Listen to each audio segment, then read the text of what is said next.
12절 말씀부터 말씀을 나누겠습니다. 로마서 8장 12절부터 17절 말씀을 함께 읽겠습니다.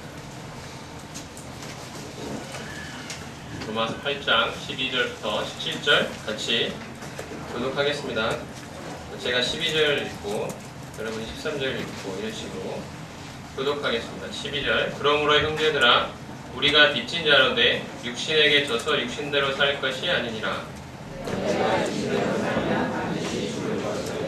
영으로서 몸의 뜻을 들으면 살리니 무릇 하나님의 영으로 인도함을 받는 그들은 곧 하나님의 아들이라.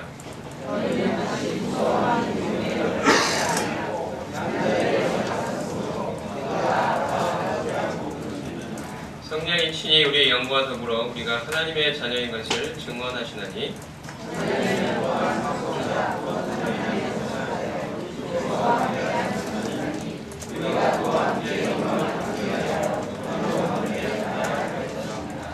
감사합니다. 지난 시간에 했던 내용을 간단하게 정리하고 오늘 말씀을 살펴보겠습니다. 지난 시간에 8장 1절부터 11절 말씀까지를 나눴습니다. 그러므로 이제 그리스도 예수 안에 있는 자에게는 결코 정죄함이 없다고 사도 바울이 결론을 내리고 있는 모습을 보았습니다.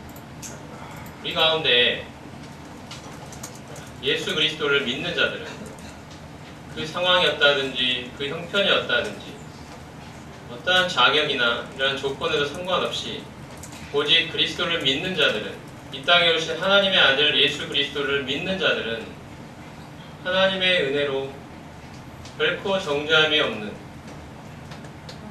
어떠한 죄에 대한 형벌, 우리가 죄로 말미암아 사람이 죽고 죄 때문에 지옥에 가게 됩니다. 죽음은 피할 수 없는 것이죠. 우리에게 언제 죽음이 다가올지는 아무도 모르는 것입니다. 우리가 정말 예수 그리스도를 그 마음의 구원자로, 나를 구원하신 분으로, 나의 주님으로 믿는 사람들은 그리스도 예수 안에 있게 됩니다. 그는 하나님 앞에 갔을 때 결코 정죄함이 없다는 의롭다는 선언을 하나님으로부터 받게 될 것입니다. 하나님의 품에 안기게 될 것입니다. 하늘나라에서 하나님과 함께 영원토록 있게 될 것입니다.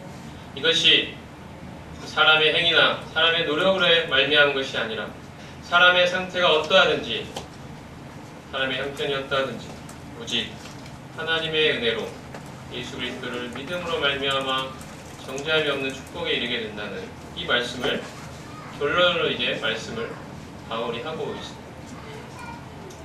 우리가 지난 시간에 살펴봤듯이 우리가 이렇게 담대하게 예수 그리스도를 믿는 자는 결코 정죄함이 없다고 의롭다함을 받는다고 선언할 수 있었던, 그렇게 우리가 믿음으로 고백할 수 있었던 그 근거가 무엇일까요?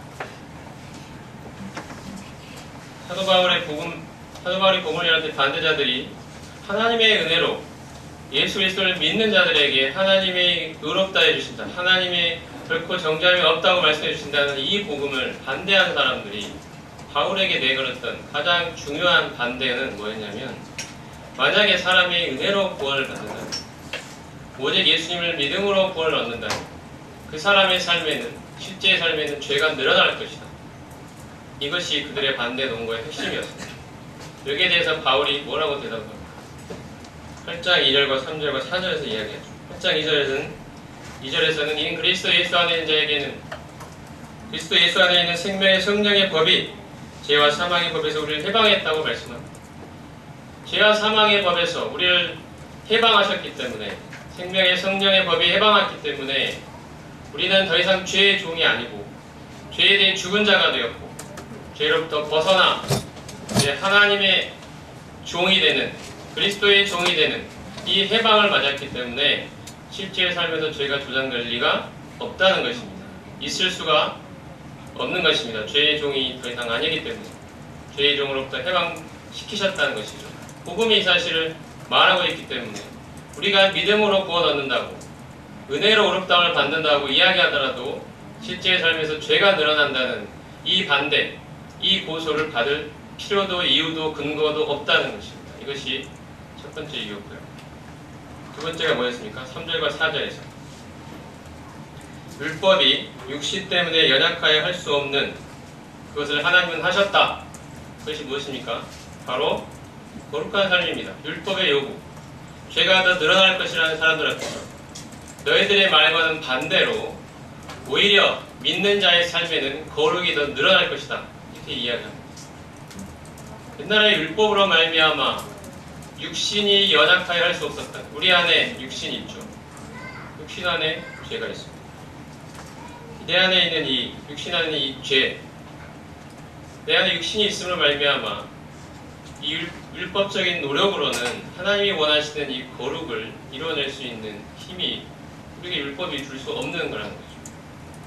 육신 때문에 그렇다는 것입니다. 그런데 하나님이 그 아들을 죄 있는 육신의 모양으로 보내어 육신을 심판하시고 이제는 우리가 육신이 아니라 성령을 조차 행할 때 율법의 요구는 거룩을 이루어지도록 하나님이 하셨기 때문에 실제의 삶에서 죄가 늘어날 거다?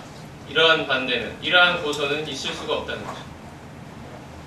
그래서 우리는 이제 담대하게 또 안심하게 확신 있게 그리스도 예수 안에 있는 자에게는, 그리스도를 믿는 자에게는 그 어떠한 형편이든지 어떠한 상황이든지 상관없이 정말 그 낮은 마음으로 하나님 앞에 나오는 그 모든 자들에게 참으로 구원이 하나님의 은혜와 선물로 주어진다는, 결코 정죄함이 없는 그 심판자 앞에 가서도 결코 정죄함이 없는 이 은혜를 입게 될 것이라고 우리는 이제 담대하게 말하는 것입니다.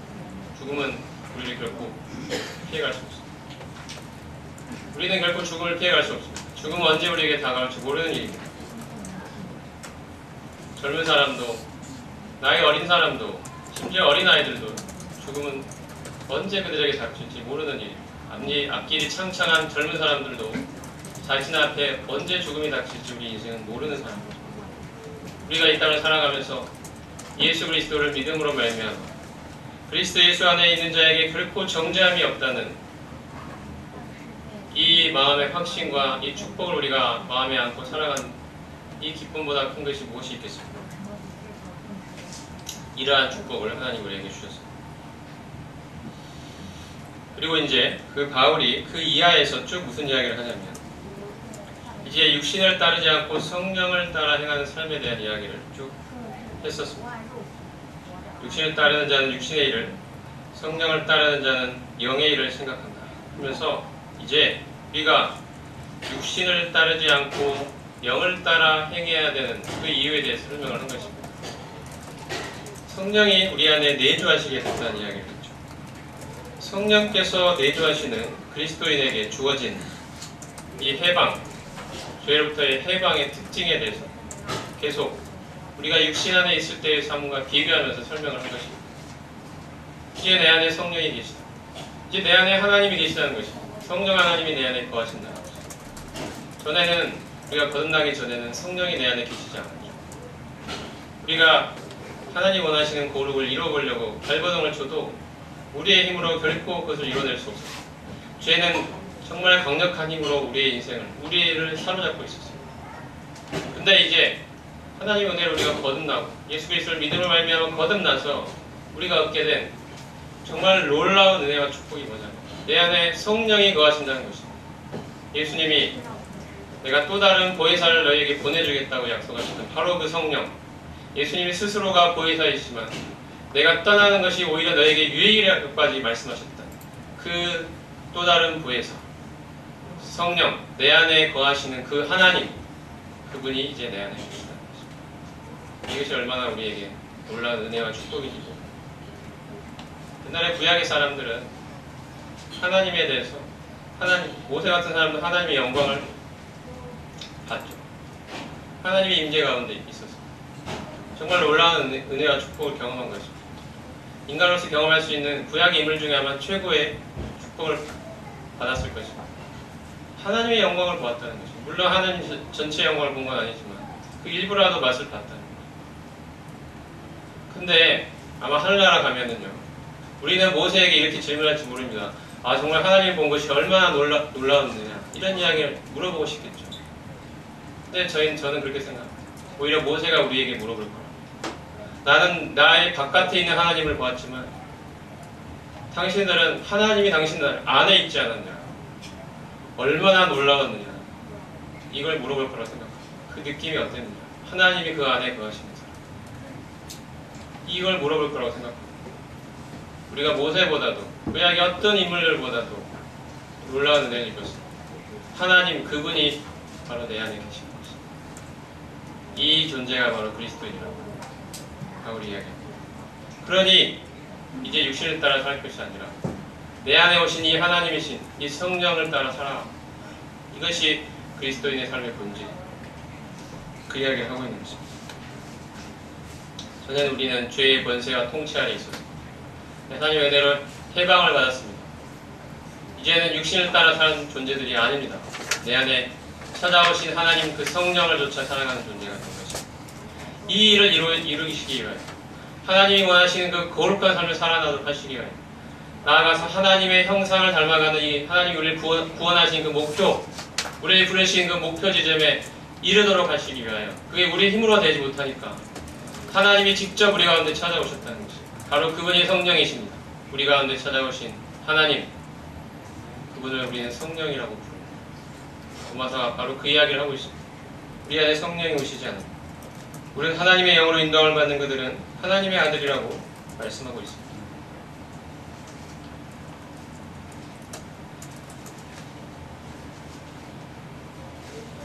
(13절에) 보면요, 너희가 육신대로 살면 반드시 죽을 것이로되 영으로서 몸의 행실을 죽이면 살 것이라고 말씀합니다. 몸의 행실을 죽인다는 이야기는 성령으로서 지속적으로 몸의 행실을 죽음에 내어준다는 뜻입니다. 우리가 몸의 행실을 이렇게 지속적으로 죽음에 내어줄 수 있는 힘은 우리 자신이 아니라 성령에 있다는 사실을 말씀합니다. 왜냐하면 몸의 행실을 죽음에 내어주는 일은 한두 번 하고 끝낼 수 있는 일이 아니기 때문입니다. 여기서 말씀하고 있는 현재 시제를 사용하고 있는데요, 지속적으로 한다는 뜻입니다. 생활 양식이 되어 있는 것입니다. 생활의 기본적인 패턴이 되어 있는 것입니다. 라이프 스타일이 이렇게 되어 있다는 것입니다. 지속적으로 성령으로서 몸의 행실을 죽음에 내어주는, 이것이 그리스도인이라는 것입니다. 지속적으로 몸의 행실을 죽음에 내어주는 일이 어떻게 우리 힘으로 될 수 있겠습니까? 이건 성령이 계시기 때문에 가능한 것입니다. 성령이 우리에게 그 능력이 되어주시기 때문에 가능한 것입니다. 내 힘과 내 능력으로 안 되는 일, 하나님이 직접 찾아오셔서 우리로 하여금 몸의 행실을 죽음에 내어주도록 하시고, 우리가 이 성령을 의지할 때 하나님이 원하시는 그 거룩한 삶을 이루어갈 수 있도록 하나님이 하셨기 때문에 우리는 지금도 담대하고 당당하게 오직 하나님의 은혜로 말미암아 그리스도를 믿는 자들은 결코 정죄함이 없다고 지금도 담대하게 외치며 선포하며 내 안에 확신하며 당당하게 살아갈 수 있는 것입니다. 내 안에 성령이 계시기 때문에.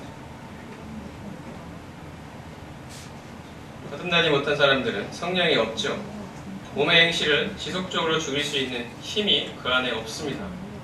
하지만 거듭난 사람은 성령이 계시기 때문에 몸의 행실을 지속적으로 죽일 수 있는 힘을 갖게 된 것입니다.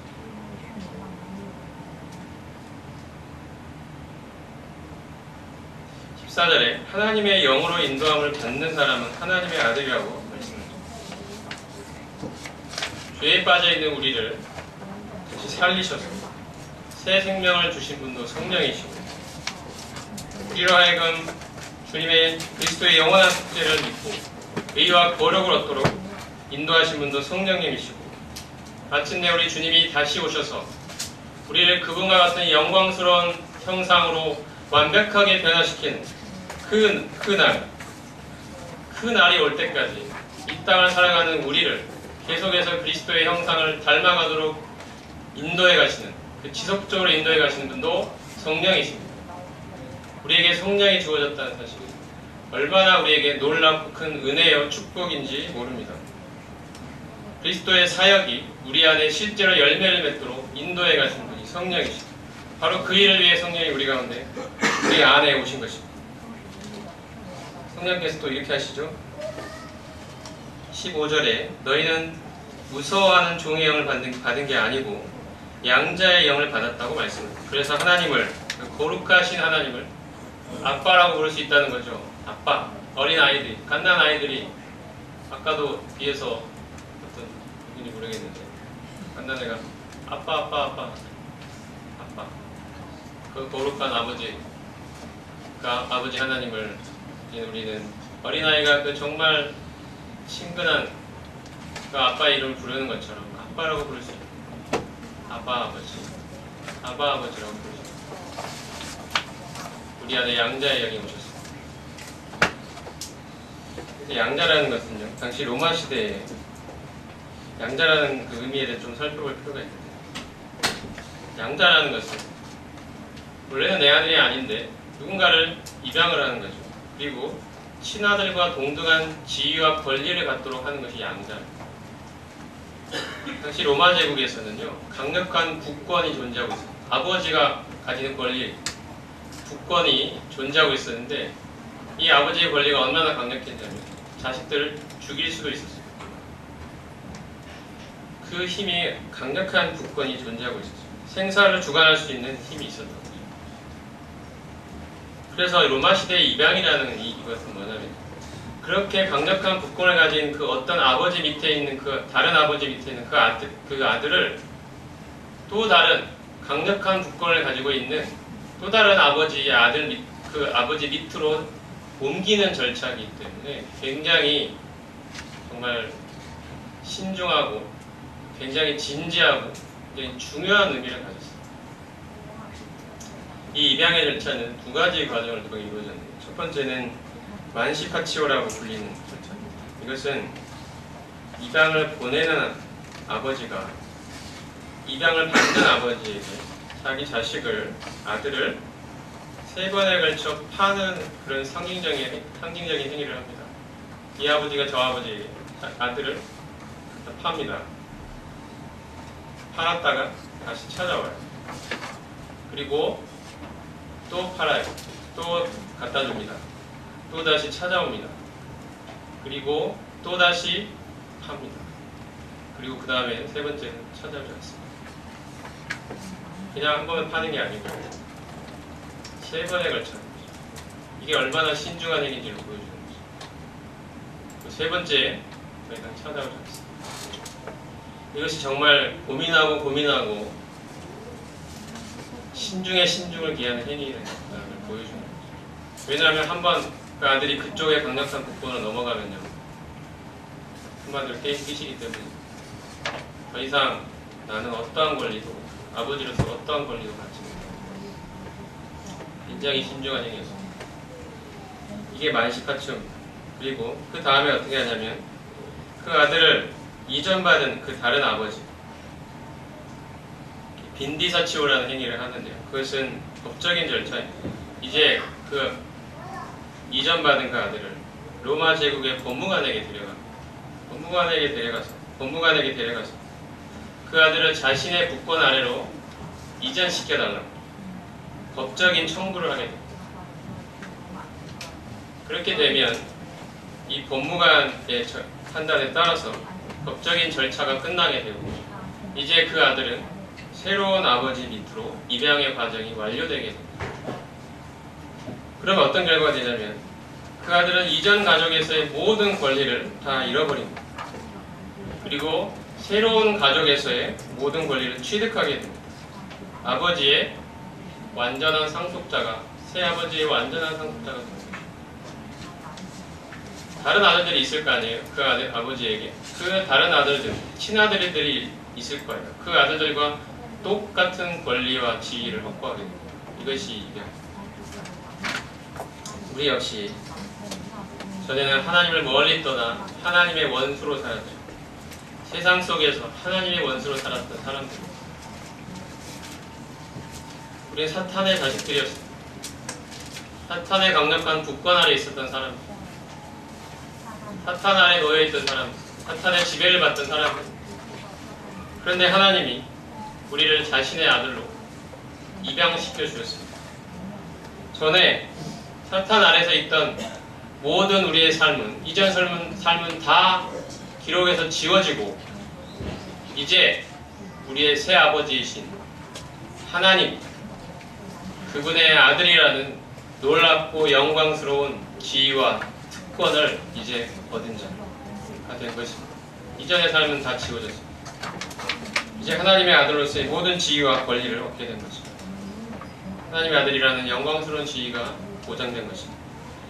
이것이 얼마나 놀라운 은혜입니까?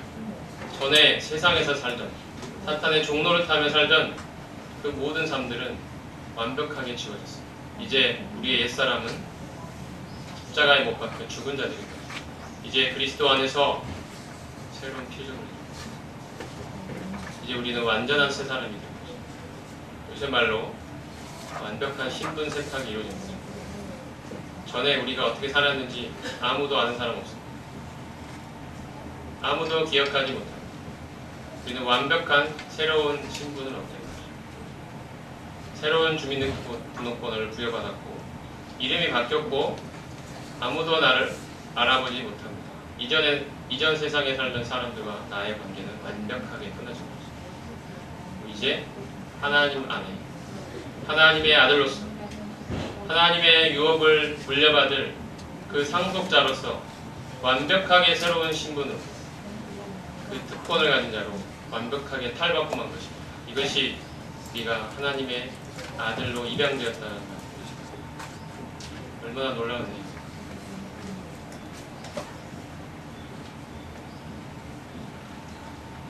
16절에 보면 성령이 친히 우리의 영광을 불어 우리가 하나님의 자녀인 것을 증언하신다 그래요. 그래서 증언한다, 증거한다 이런 말이 나오는데 좀 전에 설명했던 그 로마 시대의 입양의 과정은 엄격한 법적 절차를 통해 이루어졌는데 이러한 절차는 통상적으로 7명의 증인들 앞에서 진행되었습니다. 7명의 증인들이 있었다는 거죠. 그 입양이 사실이라는 것을 입증해 줄 사람들. 만약에 그 아들을 입양한 아버지가 나중에 죽고 그 아들의 지위에 관한 문제가 혹시 제기된다 할지라도, 왜냐하면 유산을 이제 나눠야 되는 상황이 되는 거잖아요. 그러면 친아들들이 가만히 안 있을 수 있잖아요. 자기들 몫이 줄어드니까. 얘는 뭐냐? 얘는 아버지 아들도 아닌데 얘 치워라 이럴 수 있거든요. 그런 걸 막기 위해서 증인들을 7명씩이나 세월이 오래 지나서 뭐 증인들 중에 몇 명 죽는다 할지라도 한 명이라도 살아남아 있다면 이 사람이 증언을 해주는 것입니다. 이러한 입양의 과정은 합법적으로 이루어져 있다. 이것을 여러 사람들 앞에서 법적으로 유효하다는 사실을 증언해줄 증인들을 7씩이나 두었던 것입니다. 바로 성령께서 이렇게 증인이 되신다는 것입니다. 여기서 말씀하고 있는 것입니다. 우리가 이제 하나님의 아들이 되었습니다. 성령께서 증언하신다는 것, 이 증인의 역할을 해주신다는 것입니다. 이 논란의 종지부를 찍어주시는 분이 되신다는 것입니다. 하나님의 아들로 우리가 입양된 것이 사실이라는 것을 입증하시는 증인이 되어주십니다. 우리는 이러한 성령을 모시고 있는 자들입니다. 성령께서 우리가 하나님의 아들인 것을 이렇게 증인으로 증언해 주십니다. 사탄 앞에서 증언하시는 것입니다. 온 세상 앞에서 증언하시는 것입니다. 이 사람은 하나님이 그 아들을 보내어 피를 흘리게 하시고 십자가에 못 박혀 죽이시고 이제 다시 부활하게 하신 이 사역을 힘입어 전에는 사탄의 노예였지만 이제는 그 거룩한 하나님 아버지의 자녀가 된 하나님의 아들이 됐다는 사실이 분명하고 확실하다고 내 안에 계신 하나님, 내 안에 찾아오신 이 하나님이 우리 안에서 우리의 영과 더불어 매일같이 증언하시는 것입니다.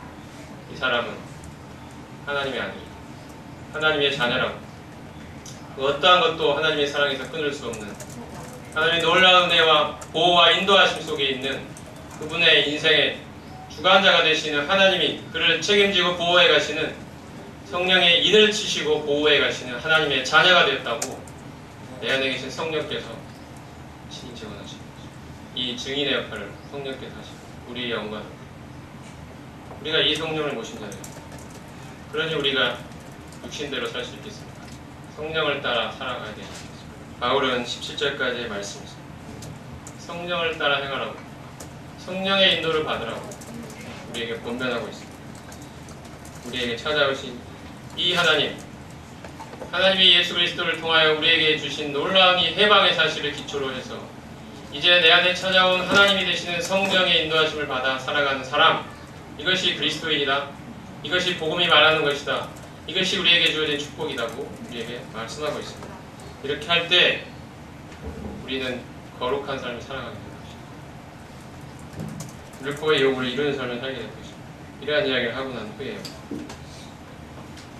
바울은 이제 18절부터 또 다른 주제로 넘어갑니다. 18절부터 25절까지 같이 말씀을 읽어보도록 하겠습니다. 교독을 하겠습니다. 18절부터 25절입니다. 시작. 생각하건대 현재의 고난은 장차 우리에게 나타날 영광과 비교할 수 없도다.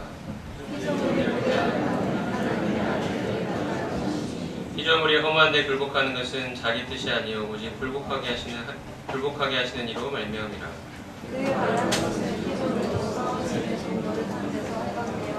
하나님의 자녀들의 영광의 자유에 피조물이 다 이제까지 함께 탄식하며 함께 고통을 겪고 있는 것을 우리가 아느니라. 아니라 또한 우리 곧 성령이 처음 익은 열매를 받는 때까지도 속으로 탄식하여 양자들과 곧 우리 몸의 성령을 기다립니다. 우리가 소망으로 구원을 얻었음에 보이는 소망이 소망이 아니니 보는 것을 누가 바라리니 우리가 보신다는 것을 바라리니. 18에서 25절 이 말씀, 우리가 방금 읽은 말씀은 영화에 대한 이야기입니다. 우리 주님이 다시 오시는 그날이 있다는 것입니다. 그날에 우리가 지금은 이 죄 세상에 살면서 탄식하고 있지만 그 영광의 날이 우리에게 올 때 우리는 이 죄의 몸을 풀을 벗어버리고 하나님이 우리를 예비하신 그 영광의 몸을 입게 될 것이다. 죄의 존재 자체가 사라지는 영광스러운 날이 우리를 기다리고 있다. 그 놀라운 영광이 우리를 기다리고 있다. 우리 주님 다시 오시는 그날이 우리를 기다리고 있다. 우리는 그날에 지금 이 모든 이 피조물들이 다 함께 탄식하고 있는, 우리가 이 죄의 세계에 살면서 탄식하고 있는, 이 죄가 관영한 이 세상에 살면서 죄의 영향을 받고 있는 이 사람들로 말미암아 탄식하고 있는 이 모든 탄식을 벗어버리고 주님과 같은 영광의 몸을 입게 됩니다. 죄로부터 완전하게 자유하게 되는 그 영광의 날이 우리를 기다리고 있으니 그게 이 땅에서 겪는, 그리스도인으로서 겪는, 하나님의 자녀이기 때문에 겪는, 이 세상에서 겪는 이 고난 견딜 수 있지 않게 되는 것입니다. 우리에게 정말 소망이 있다면 이 땅에서 고난을 견딜 수 있을 것입니다. 우리가 고난을 힘들어하는 이유는 이 영광의 소망을 우리가 놓쳐버렸기 때문이 아니겠습니까? 정말 우리에게 주님이 다시 오는 날이 우리에게 정말 소망이 되고 있습니다. 아니면 우리는 이 땅에 미련을 갖고 이 땅에서 더 많은 것들을 쌓으려 하고 이 땅을 혹시나 하나님이 이 땅을 심판하시면 어떡하나, 내가 쌓아놓은 것들이 없어지면 어떡하나 전전긍긍하고 있는 것은 아닌지 모르겠습니다. 정말 우리에게는 우리 주님 다시 오시는 그날이 정말 소망이냐는 거죠. 이 죄를 훌훌 벗어버리는 그날이, 하나님의 완전한 영광의 자유에 이르는 그날이, 몸의 속량이라고 되어 있는 바로 우리 영혼의 구원뿐 아니라 몸도 구속을 받는 그리스도의 영광의 몸의 형체와 같이 변하게 되는 그날이 우리에게 진정 소망이 되어 있느냐는 것입니다. 하나님 우리에게 이 질문을 오늘 아침에 던지고 계시다고 생각합니다. 우리는 이 세상에 속한 자들입니까? 아니면 주님의 재림을 기다리는 자들입니까? 바울은 당시 로마의 성도들에게 그리스도를 믿는다는 이유로 수많은 핍박과 압제 가운데 있었던 이 로마의 성도들에게 참된 소망에 대해서 말씀하고 있습니다. 우리에게 이 소망이 있지 않느냐? 죄의 존재 그 자체로부터 자유로워지는 그 영화의 날이 우리를 기다리고 있지 않느냐? 이 소망이 있으니 우리 이 땅에서 겪는, 그리스도인이기 때문에 믿음으로 살면서 겪는 이 고난, 이것쯤이야 견뎌낼 수 있지 않느냐? 비교할 수 없는 영광을 소유한다. 지금 바울이 말하고 있는 거죠. 하나님 우리 심령에 말씀하고 있다고 생각합니다. 오늘 아침 우리에게는 주님이 다시 오시는 영광의 날이, 주님과 같이 변하게 되는 그 날이 우리에게는 소망이 되고 있습니다. 우리 주님 다시 오실 때 우리는 주님과 같은 영광의 몸으로 변화되어 그분과 함께 영광 중에 나타나게 될 것입니다. 우리 안에 우리의 생명으로 계신 예수 그리스도, 그 주님이 다시 오시는 날 우리 안에 있는 이 생명이 그 속성을 나타내어서 주님과 같은 영광스러운 몸으로 우리를 변화시키고 이제 우리가 영광 중에 주님과 함께 나타날 그 날을 우리가 소망하고 있다는 것입니다.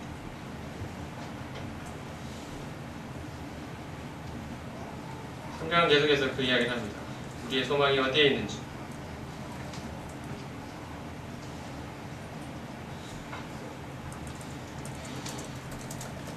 23절을 보면 성령의 처음 익은 열매를 받은 우리까지도 속으로 탄식하여 양자될 것 곧 몸의 성장을 기다린다고 말씀하고 있습니다.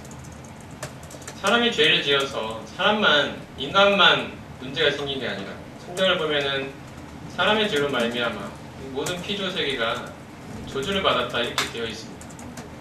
땅도 저주를 받았고, 그래서 이 완전한 이 구속의 날, 완전한 구원의 날이 우리를 기다리고 있다는 말은 우리 인간만 구원 얻는 그날이 아니고요. 바로 온 피조물들이 이 피조 세계가, 이 지구를 비롯해서 이 피조 세계가 하나님의 온전하신 뜻으로 회복되는 정말 놀랍고 영광스러운 날이 될 것이라고 말씀하고 있습니다. 우리만 구원 얻는 게 아니고 우리 인간의 죄로 말미암아 파괴되어버린, 정말 회복 불가능할 정도로 파괴되어버린 이 인간의 죄로 말미암아 신음하고 있는 이 지구를 비롯해서 온 피조물들이, 이 피조 세계가 하나님이 원래 창조하신 그 목적대로 완벽하게 회복되는 그 날이 바로 하나님이 우리에게 예비하시고 계획하고 계신 그 날이 있다는 것입니다. 그 날이 바로 우리 주님 다시 오심으로 말미암아 시작이 될 거라는 것입니다. 새하늘과 새 땅에 대해서 말씀하고 계십니다. 이 소망이 우리에게 있는, 우리가 이 땅에 정을 붙이고 정말 이 땅에서 많은 걸 쌓으려 하고 이 땅의 명예와 이 땅의 사람들의 인정, 이런 것들을 추구하며 살아가고 내가 이 세상에서 최고라는 소리 듣고 싶고 이 세상 사람들이 나를 우러러보고 인정하고 존경하고 따르고 명예를 갖고 많은 재산을 모으고 사람들이 부러워하고 이러한 삶을 나도 꿈꾸며 이 세상에 하나씩 자기 부활을 이 땅에 싸우며 살아가는 사람들은 주님이 다시 오신 날이 별로 기다려지지 않을 것입니다. 이 땅에서 누릴 것 다 누리고 있으니까요. 주님 다시 오시면 이거 다 없어지지 않아요. 그날이 소망이 되겠습니다. 하지만 정말 이 땅에 속한 자가 아니라 하늘의 소망을 가지고 주님 다시 오시는 날, 그날에 내게 주어질 그 영광, 그 하늘의 보화, 그것을 소망하며 사는 사람들은 정말 그날을 하루하루 정말 소망하며 이 땅에 속한 자가 아니라 이 땅에서 나그네로 살아가는, 그 자유롭게 살아가는 그 특권을 얻게 될 것입니다. 그날이 우리를 기다리고 있다는 것입니다. 이것이 그리스도인이라는 것입니다. 이것이 우리의 본질이고 우리의 정체성입니다. 이것이 하나님 우리에게 오늘 말씀하시는 것 같습니다. 빌립보서 말씀 한번 볼까요? 잠시 빌립보서 3장, 여기 말씀에 손을 넣으시고 빌립보서 3장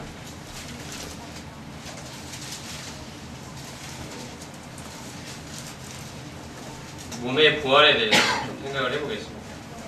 몸의 부활. 3장 10절과 11절을 같이 읽겠습니다. 시작. 내가 그리스도와 그 부활의 권능과 그 고난의 참여함을 알고자 하여 그의 죽으심을 본받아 어떻게 해서든지 죽은 자 가운데서 부활에 이르려 하노라. 바울은 부활의 날이 있다는 사실을 정말로 믿었습니다. 사실이기 때문이죠. 우리 주님 다시 오실 때 이 나의 이 낮은 몸이 그리스도의 영광의 몸의 형체와 같이 변하게 되는 그 날이 분명히 있다는 사실들을 마음에 확신하며 살았습니다. 살았기 때문에 미래에 있을 그 부활이 단지 미래의 사실로 그치는 것이 아니라 오늘의 나의 삶을 살아가는 삶의 원동력이 되었습니다. 나를 끝없이 그 십자가의 죽음에 내어주는 그 원동력이 되었던 것입니다. 하나님이 나에게 십자가의 죽음을 요구하실 때 그것을 거부하지 않고 그것을 순순히 받아들일 수 있었던 이유는 부활의 날이 있다는 소망 때문이었습니다. 그 부활의 날에 대한 소망이 있었기 때문에 그것이 단지 미래에 대한 소망으로 그치는 것이 아니라 오늘 나의 삶을 십자가의 죽음에 넘겨줌으로써 부활의 권능에 오늘 동참할 수 있다는 이 확신으로 그가 가지고 있었던 것입니다. 이 확신. 그래서 십자가의 죽음에 자신을 내어줄 수 있었습니다. 부활의 권능, 부활의 능력, 부활의 생명이 그를 통해 나타난다는 사실 그가 믿었기 때문입니다. 우리에게 부활은 단지 미래에 있을 하나의 사실에만 그치고 있는 것인지 아니면 오늘 나의 삶을 십자가의 죽음에 내어주는 원동력이 되어 있는지 생각하면 좋겠습니다. 정말 우리 주님의 부활의 능력을 이 땅에서 살면서 경험할 수 있다는 것입니다. 우리가 우리 자신을 죽음에 내어줄 때 분명히 우리 안에 있는 이 생명은 그 존재를 우리를 통해 나타난다는 것입니다. 이것이 주님이 우리를 통해 나타나시는 그 원리, 우리를 죽음에 내어줄 때 내 안에 있는 이 주님의 생명이, 이 부활의 생명이 나를 통해 이제 주님을 드러낸다는 것입니다. 주님의 인격을 나타내고 주님의 아름다운 성품을 나타낸다는 것입니다. 사람을 사랑하고 온유하며 겸손한 주님의 성품이 나타난다는 것입니다. 남을 사랑할 수 없었던 나의 이 자아, 정말 어떤 성도를 정말 미워하고 있던 나의 자아, 어떤 성도를 판단하고 있던 이 나의 자아, 이 내가 십자가에 못 박혀 죽을 때 정확하게 말하면 이미 죽었음을 내가 믿음으로 인정하고 받아들일 때 이제 내 안에 주님의 생명이 살아 역사하기 시작한다는 것입니다. 그 성도를 사랑할 수 있게 됩니다. 용서할 수 있게 됩니다. 관용할 수 있게 됩니다. 겸손할 수 있게 됩니다. 이 부활의 권능이 우리의 삶에서, 오늘 나의 삶에서 경험할 수 있다는 것입니다. 미래의 부활이 단지 미래의 부활만 그치는 것이 아니라 오늘 나의 삶을 십자가의 죽음에 내어주는 살아있는 원동력이 되고 있다. 이것이 바울이 살아갔던 삶의 원리입니다. 바울은 이 삶을 끝없이 살아갔습니다. 어찌하든지 죽은 자 가운데서 부활에 이르려 하기를 원한다고 바울이 고백하고 있지 않습니까? 이 원리로 바울이 살아갔던 것입니다. 우리에게 있어서 우리가 나중에 주님과 같은 몸으로 부활할 거라는 이 사실이 오늘 나의 삶에 얼마나 그것이 소망이 되고 있으며 지금 나의 삶을 십자가의 죽음에 내어주는 원동력이 되고 있는지 생각해 보면 좋겠습니다. 복음이 이 사실을 말하고 있습니다.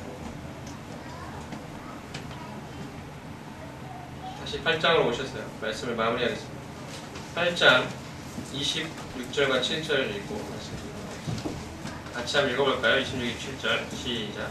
이와 같이 성령도 우리의 연약함을 도우시다니 우리는 마땅히 기도할 바를 알지 못하나 오직 성령이 말할 수 없는 탄식으로 우리를 위하여 친히 간구하시느니라. 마음을 살피시는 이가 성령의 생각을 아시나니 이는 성령이 하나님의 뜻대로 성도를 위하여 간구하심이니라. 여기 성령도 우리 연약함을 도우신다고 말씀하면서 이와 같이라는 말로 시작을 하고 있습니다. 그래서 이와 같이는 앞에서 언급한 것과 마찬가지라는 뜻이죠. 앞에서 무슨 이야기를 했습니까? 우리가 인간의 죄로 우리가 처해 있는 이 힘든 상황 속에서도 주님의 다시 오심에 대한 소망, 그 부활의 날에 대한 소망, 그 영광의 날에 대한 소망이 우리를 지탱해주고 있다. 이렇게 이 사실을 이야기했죠. 이것과 마찬가지로 성령도 우리가 처해 있는 힘든 상황 속에서 우리를 지탱해 주신다는 것입니다. 우리의 연약함을 도와주신다는 것입니다.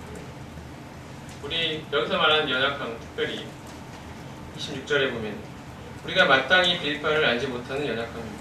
우리가 기도하면서도 내가 무엇을 기도해야 될지, 무엇이 하나님의 뜻에 맞는 기도일지 모르고 기도할 때가 많다는 것입니다. 이런 연약함을 우리가 안고 있습니다. 그럼에도 불구하고 성령께서 이걸 도와주신다는 거죠. 우리에겐 이 소망이 있습니다. 이 성령의 도우심이 있습니다. 여기서 돕다는 말은요, 짐을 함께 들어준다는 뜻인데 다른 사람의 짐을 다 가져가서 들어주는 게 아니고 이 짐의 한쪽 끝을 잡아준다는 뜻입니다. 이 한 사람이 잡고 있는 그 짐에 다른 사람이 그 끝에 가서 함께 들어준다는 뜻입니다. 우리가 이런 일 많이 하잖아요. 누군가 무거운 짐을 지고 있을 때 얼른 달려가서 같이 들어주는 경험들이 다 있으실 거죠. 그걸 하고 한다는 말씀이시죠.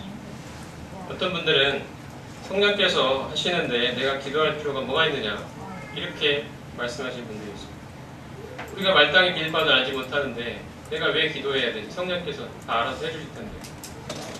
그런 뜻이 아니죠. 여기서 돕는다는 것은 우리가 기도를 할 때, 우리가 짐을 지고 있을 때, 기도의 짐을 지고 있을 때 성령께서 다 가져가시는 게 아니고 와서 함께 도와주신다는 것입니다.